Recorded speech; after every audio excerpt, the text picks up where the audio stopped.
ఇప్పుడు no cost cough syrup తో 60 రూపాయల విలువ గల ఇన్హేలర్ పూర్తిగా ఉచితం. దెబ్బకి దగ్గు జలుబు మాయం.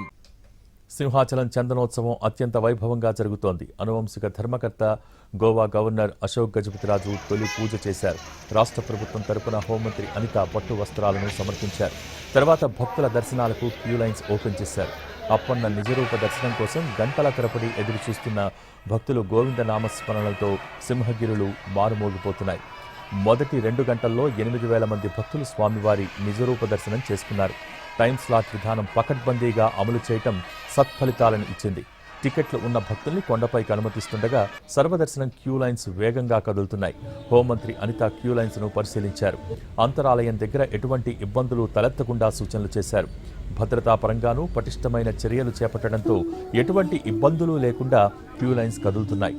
మంత్రులు కొండపల్లి శ్రీనివాస్, కొల్లు రవీంద్ర, టీడీపీ రాష్ట్ర అధ్యక్షుడు పల్లా శ్రీనివాస్ అప్పన్న దర్శనం చేసుకున్నారు.